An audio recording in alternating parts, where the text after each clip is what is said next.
తాకట్లో ఉన్న మీ బంగారాన్ని విడిపించి ఆ రోజు ఆన్లైన్ రేటుకి కొంటాం. Sharma gold company.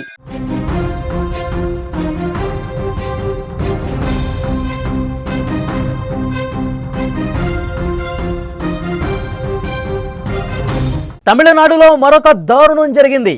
భార్యలు బరి తెగిస్తున్నటువంటి ఘటనలు ఎక్కువైపోతున్నాయి. వివాహేతర సంబంధాల కోసం మొగుళ్లను చంపేస్తున్నారు. తమిళనాడులో మరొక దారుణం జరిగింది. ప్రియుడితో కలిసి భర్తను హత్య చేయించింది భార్య. కుమార్తె సాక్ష్యంతో అడ్డంగా దొరికిపోయింది తల్లి. భార్యలు బరి తెగిస్తున్నారు. ప్రియుళ్ల మోజులో పడి భర్తల ప్రాణాలు అన్యాయంగా చంపేస్తున్న ఘటనలు నిత్యకృత్యమైపోతున్నాయి.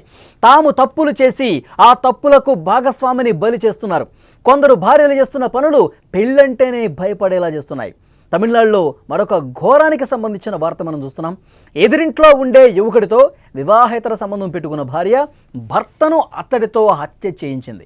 సినిమా రేంజ్లో హత్యకు ప్లాన్ చేసింది. కానీ కుమార్తె సంజయ్ మామ చంపాడు అని పోలీసులకు చెప్పడంతో అడ్డంగా దొరికిపోయారు ఇద్దరు కూడా.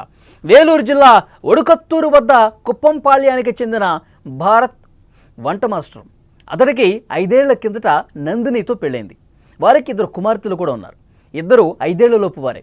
వృత్తిరీత్యా చెన్నైలో రెస్టారెంట్లో భారత్ పనిచేస్తున్నాడు.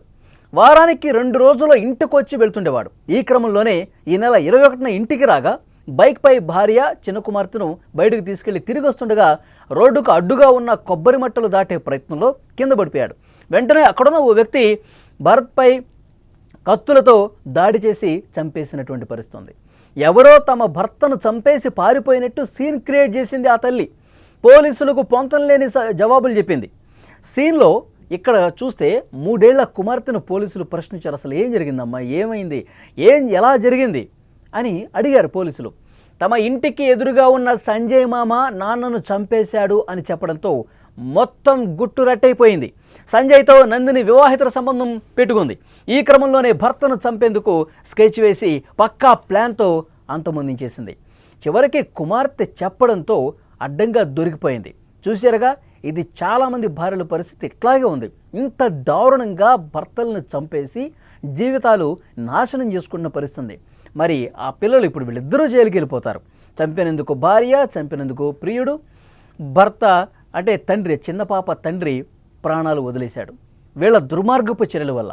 ఇప్పుడు ఆ చిన్న పాపల పరిస్థితి ఏంటి? వాళ్ళకి తల్లిదండ్రులు ఇప్పుడు ఎవరున్నారు? వాళ్ళ బాగోగులు ఎవరు చూసుకుంటారు? తల్లి ఇంత దుర్మార్గంగా ప్రవర్తించింది అంటే ఎంత దారుణంగా చూడాల్సినటువంటి అవసరం ఉంది. పూర్తిగా తమ జీవితాలని నాశనం చేసుకుంటున్నారు. భార్యలు ఎంతగా బరితెగిస్తున్నారు చూడండి. ప్రియుళ్ళ మోజులో పడి భర్తల్ని ప్రాణాలు పూర్తిగా హరించేస్తున్నారు, చంపేస్తున్నారు. నిత్యం దేశంలో ఎక్కడో చోట ఇవి జరుగుతూనే ఉన్నాయి. తప్పులు చేస్తారు, ఆ తప్పుల్ని కప్పుపుచ్చుకునేందుకు తప్పుల మీద తప్పులు చేస్తున్నారు. పూర్తిగా భాగస్వామిని, భర్తల్ని దారుణంగా నయవంచనకు గురిచేసి ప్రేమను నటించి చంపేస్తున్నారు. కొందరు చేస్తున్నటువంటి ఈ పనుల వల్ల నిజంగా ఇంకా పెళ్లి చేసుకోవాలన్న ఆలోచన ఎవరికైతే ఉంటుందో, పెళ్లి చేసుకుని ఒక మంచి అమ్మాయిని పెళ్లి చేసుకుని జీవితంలో స్థిరపడి మంచిగా ఒక కెరీర్ని, భవిష్యత్తుని మంచిగా ప్లాన్ చేసుకుంటున్న వాళ్ళు కూడా భయపడే పరిస్థితి ఉంది. ఏ క్షణం ఏం జరుగుతుంది, నాకు ఏ మహాతల్లి వస్తుంది, ఆమెతో నా జీవితం ఎలా ఉంటుంది, నన్నేమన్నా చంపేస్తుందా, ఈ భయంతో చాలామంది బ్యాచిలర్స్ ఇంకా పెళ్లి చేసుకోవట్లా భయపడిపోతున్నారు, వణికిపోతున్నారు. ఎందుకంటే గత 2 నెలల్లో చూడండి, 2 నెలల్లో కొన్ని వందల కేసులు వస్తూ ఉన్నాయి. భార్యలు భర్తలు చంపుతారు అంటే ప్రియుడి మోజులో పడిపోయి అక్రమ సంబంధాలు పెట్టుకొని, వివాహేతర సంబంధాలు పెట్టుకొని తమకు పిల్లలు ఉన్నారు, వాళ్ళ భవిష్యత్తు ఏంటి, వాళ్ళ చదువులేంటి, వాళ్ళ బాగోగులేంటి, ఇవన్నీ కూడా మర్చిపోతున్నారు. తమ సుఖాల కోసం తమ మోజులో పడిపోయి దారుణంగా భర్తల్ని, అమాయకులైనటువంటి భర్తల్ని నడి రోడ్డు మీద సుపారీ గ్యాంగ్కి డబ్బులు ఇచ్చి మరీ చంపేస్తున్న పరిస్థితి. తమిళనాడులో జరిగింది ఈ ఘటన. ఎదురింట్లో ఉండే యువకుడితో సంబంధం పెట్టుకుంది. ఎదురింట్లో ఉండే సంజయ్తో సంబంధం పెట్టుకుని కొన్ని సంవత్సరాలుగా నడుపుతూ ఉంది వ్యవహారం. తర్వాత ఇట్లా కాదు, మనం ఈ భర్త అడ్డుగా ఉన్నాడు, నా మొగుడు అడ్డుగా ఉన్నాడు మన సంబంధానికి, అతన్ని లేపేస్తే, అతన్ని చంపేస్తే మనం ఇంకా హ్యాపీగా ఉండొచ్చు అని ఒక సైకో బిహేవియర్తో, ఒక క్రిమినల్ మెంటాలిటీతో ఈవిడ గారు ఆలోచించింది. వెంటనే సంజయ్కి చెప్పింది, ఈ విధంగా చేసేద్దామని చెప్పింది. వాడు కూడా ఒప్పుకున్నాడు.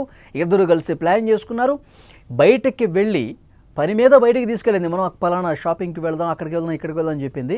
మేము ఈ టైంలో వెళ్తున్నాము, పలానా ప్లేసు నీకు ఎక్కడ కరెక్ట్ ప్లేసో అక్కడ నువ్వు చూసుకో, ఆ స్పాట్ రెడీ చేసుకో, అక్కడ మేము వచ్చినప్పుడు మేము అక్కడ ఏదైనా క్రియేట్ చేస్తావు కదా సీను, దాన్ని బట్టి అతన్ని అక్కడ లేపేసి అని చెప్పి ముందే ఒక ప్లాన్ చేసింది. మొత్తం సలహాలు అన్నీ కూడా, ఈ క్రిమినల్ సలహాలన్నీ కూడా భార్యలే డిజైన్ చేసి ప్రియుడికి చెప్తున్నటువంటి పరిస్థితి ఉంది. వెంటనే వాళ్ళు అనుకున్న ప్రకారం బయటకు వెళ్ళారు, పాపతో కలిసి బయటకు వెళ్ళారు. తిరిగి వచ్చే క్రమంలో అక్కడ కొబ్బరి మట్లు రోడ్డు మీద ఏదో ఒక గందరగోళంగా పడేస్తుంది. అక్కడ స్లిప్ అయ్యాడు, అతను కింద పడ్డాడు. పడిన వెంటనే ఈ తల్లి కూతురు పక్కకు వచ్చేసారు. పక్కకు వచ్చిన తర్వాత వీడు ఉన్నాడు కదా, వీడు ఇంకొంతమందిని వేసుకొచ్చి చాలా దారుణంగా భర్తని చంపేసిన పరిస్థితి ఉంది. స్పాట్లో చనిపోయాడు. వెంటనే ఈ కేసు ఇన్వెస్టిగేషన్ చేసే క్రమంలో పోలీసులు వచ్చినప్పుడు ఎవరో దుండగులు వచ్చారు, దారి వెంట వచ్చినటువంటి దుండగులు మమ్మల్ని ఆపేసి ఈ విధంగా మా భర్తని చంపేశారని చెప్పి కన్నీరు గార్చింది, యాక్టింగ్ చేసింది. ఇలాంటి యాక్టింగ్లు ఈ మధ్యకాలంలో చాలా చూస్తూనే ఉన్నాం. మొగుడిని చంపేయటం, తర్వాత ఏం జరిగిందో ఏమో తెలియదు, నా మొగుడు చచ్చిపోయాడని చెప్పి గుండెలు బాదుకుంటూ ఏడవటం.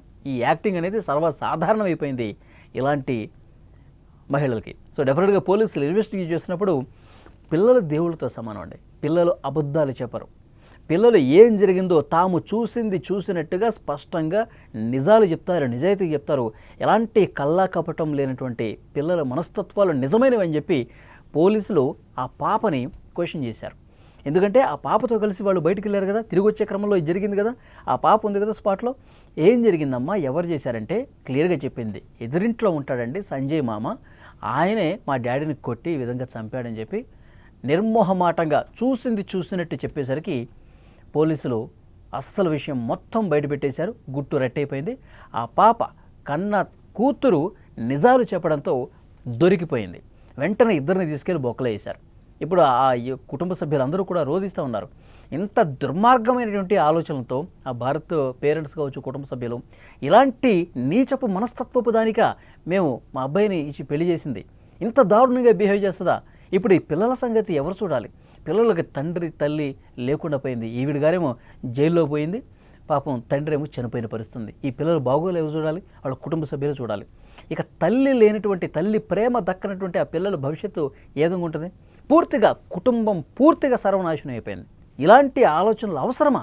ప్రియుడు మోజులో పడి వివాహేతర సంబంధాలు పెట్టుకొని ఇలాంటి జీవితం అవసరమా? ఇలాంటి దుర్మార్గమైనటువంటి ఆలోచనలతో తమ జీవితాల్ని, పచ్చని కాపురాలని కొలాప్స్ చేసుకుంటున్నటువంటి, నాశనం చేసుకుంటున్నటువంటి ఇలాంటి సైకో మహిళలు చాలామంది ఉన్నారండి. ఈ మధ్యకాలంలో మనం చూడలేదా? పాపం అమాయకులైనటువంటి మొగుళ్ళని ఎంత దారుణంగా చంపేస్తున్నారండి. ఒకటేమో విషం ఇచ్చి చంపుతుంది, ఇంకోటేమో సుపారీగా ఇంకా డబ్బులు ఇచ్చి చంపుతుంది, ఇంకోటేమో అన్నంలో పురుగుల మందు కలుపుతుంది, ఇంకోటి కూల్ డ్రింక్లో పురుగుల మందు కలుపుతుంది. ఇంత దారుణాలు చేసి మొగుళ్ళని చంపేసి వాళ్ళ సుఖాల కోసం ఆఖరికి జైలు పాలపై అయ్యే పరిస్థితుంది. సో డెఫినెట్గా ఇది ఒక కనువిప్పు కావాలండి. ఇలాంటి సైకో బిహేవియర్ కలిగినటువంటి మహిళకి చాలా అంటే చాలా కఠినంగా శిక్షలు ఉండాలి. నిజంగా మన చట్టాలు మార్పు రావాలి. ఇంత దుర్మార్గంగా ఒకళ్ళని చంపేటువంటి రైటు ఎవరిచ్చారు వీళ్ళకి? నీకు ఇష్టం లేకపోతే వాడితో వెళ్ళిపో, అంతేగాని ఈ చంపటం ఏంటి? ఎంత దారుణం ఇది!